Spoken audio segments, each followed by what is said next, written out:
Assalamu alaikum everyone. My name is Hannah and I am a self-improvement coach, trauma coach, and content creator. But a lot of you guys might not know career-wise, I actually practice medicine. I went to PA school. So this is going to be a different video than what I normally do, but productivity is obviously is a self-improvement topic. So we're going to be talking about some tips, tricks, hacks that I learned when I was in school to help you guys get your A's, do well in school. So I did pretty darn well in school, alhamdulillah. And I mean, when I think about undergrad, I did a major, minor, double honors, and all my PA prerequisites. I went to school nearly all year round from start to finish because I would take summer, spring classes so I can knock out my prerequisite. And then during PA school, I aced every class with the exception of one class where I got a B plus, but that was because I misunderstood an assignment. So I know a thing or two about how to manage your time, how to study well, and get a good grade. So let's go through these tips. These are in no specific order. Number one, the first tip that I would have is get a planner. Get a planner. If you're not a big fan of planners, you can use Google Calendar or something virtual. But during undergrad, I really liked having a physical planner. Why? There is nothing more unproductive that I can think about than not knowing your due dates, not knowing when certain assignments need to be turned in. When you have something like a planner, you have a map of the things you need to do, and you can plan your time accordingly. So if you know you have a huge exam coming up in a week, then you know it's time to plug in slots to study. Whereas if you forget and you're just kind of looking at this willy-nilly, or you're waiting for someone to remind you, then you're constantly going to feel in a rush because you're not going to be able to plan out your study schedule or your assignment schedule. I would do two things, right? I would plug in all of my deadlines in the very beginning of the semester. I would go through each syllabus and I would plug in each deadline into my calendar. This is when this is due, and I would do it in like a red colored pen so that I knew this was a due date. Then week by week, or like every 2 weeks, I would look at the schedule and I would go in and I would plot out, this is when I'm going to work on this paper. This is when I'm going to study for this organic chemistry test. This is when I'm going to work on this assignment. I had a plan, and obviously things could be modified, but then I just had a list of things that I needed to do that I could cross out. I didn't feel overwhelmed because there was a plan, and all I needed to do was now execute that plan. Use a planner. It will save you a lot of time. Tip number 2 that I have is you have to find the places on campus, especially if you go to a university, where you have your secret study hideouts. The reason I say this is because productivity requires periods of uninterrupted work. And there's nothing more difficult when it comes to productive studying than constantly being interrupted by friends that you see on campus coming up to your table and asking you how you're doing. Find the hideouts, find the parts of the library that are very quiet that nobody goes to. Find the secret areas of certain buildings. I remember there was a space in the education building, and I only had one friend who was studying education. I would go there sometimes. There were certain parts of the library that people didn't really go to. I would go there, find the secret spaces so you can get your work done without interruption. So number 3, this might be a little controversial, but don't study in groups. I know some people really like group study, but for me, I found it to be incredibly unproductive. I felt like it slowed down my ability to learn. And some people are just faster learners than others. And so I would avoid group studying as much as possible. I would do my independent studying, just do my own thing. If you are like me and you're maybe someone who can focus for very long periods of time, you don't like a lot of noise around you, group studying is probably not a good idea for you. I will say sometimes group studying is helpful towards the very end when you have an exam coming up and you're just doing test questions. Like it's kind of the final stretch and you're just throwing questions at each other. That can be helpful, but you can also do that by yourself. Okay. Another thing in terms of productivity. Productivity means you're able to do those extended periods, tasks over extended periods of time, but it also means that you don't let yourself burn out, because burnout is unproductive. And listen, unfortunately, the way university is set up is when I think back at it, it's such a toxic overwork culture, unnecessarily, because most of what you're going to learn in your undergrad degree, you're never going to use.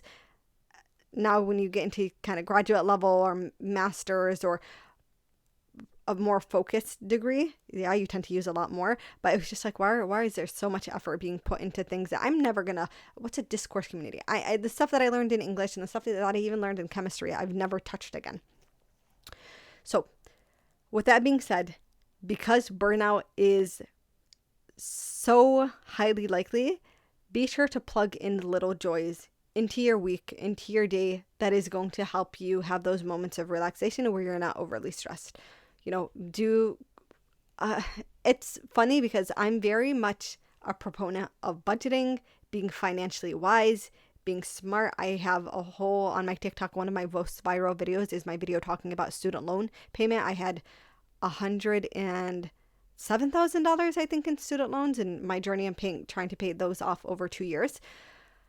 But when it comes to undergrad especially, and even just, I'm just like, you got to do what you got to do, right? And I was not good with my money in undergrad, but I don't regret it because it was those, that like there was this Einstein's brothers bagel place that once a week after my chemistry lecture, I would go over there and I would buy myself a muffin from there.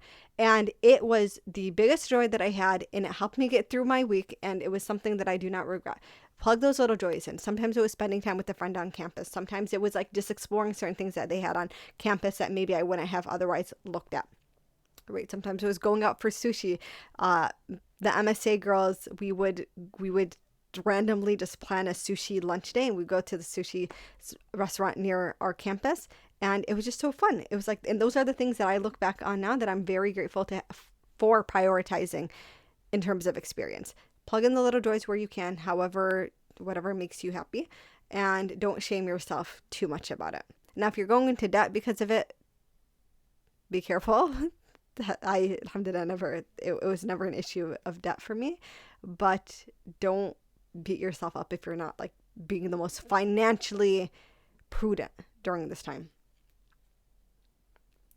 The next thing I will say, get on your professor's good side. Now, sometimes lectures are so big that there's no way to really get on the professor's good side. But in smaller classes, make sure the professor likes you. Because the thing is, when it comes to the end of the semester and you're right at that edge, like right on the edge of that A, whatever it is, that professor is much more likely to push you to the A or to do something that is going to help you if they like you.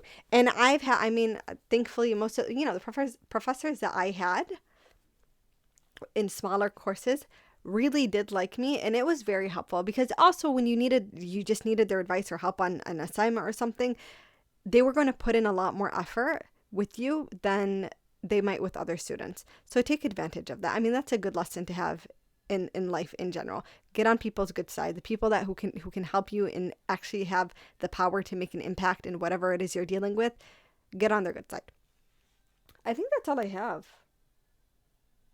Oh, no, I lied. Do the hard things first. This is the last point that I will make. Do the hard things first. The assignments that you don't want to do, just knock them out in the beginning. I know this is very, very difficult. I'm someone who procrastination is a huge problem. But when I switched my mindset to, I'm going to get this thing done first so I can never have to look at it again, I started being able to knock out some of the most difficult assignments. And then I was not very stressed out for the fact that the assignment was done. So there's a little like fruit fly flying around. If you can get yourself to that point, you're gonna be much better off. The last thing I will say is try to stay on campus for as long as possible. I don't know about you, but I found that when I would come home, I was much less likely to do the work, to study, to get my papers done, whatever it is. But when I was on campus, I was able to knock it out.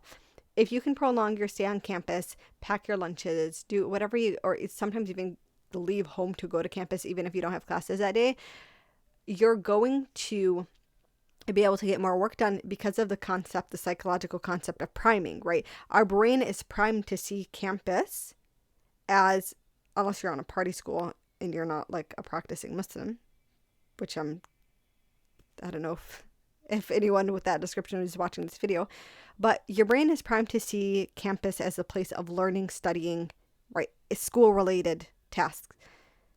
So you want to use that to your advantage. So go there.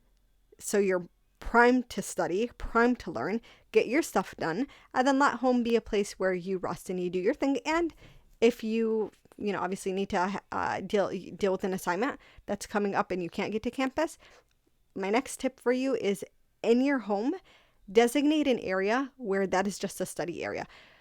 Doesn't have to be anything fancy. It doesn't have to be a desk and a chair. It can be literally a corner of a room. But prime your brain to know that this is the area where I study and get things done. This is the area where I write my papers.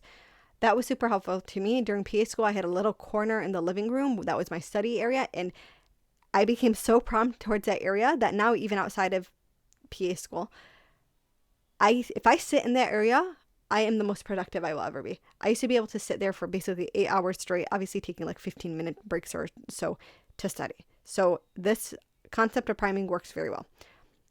All right, guys, I hope this was helpful to all of the students going back to school.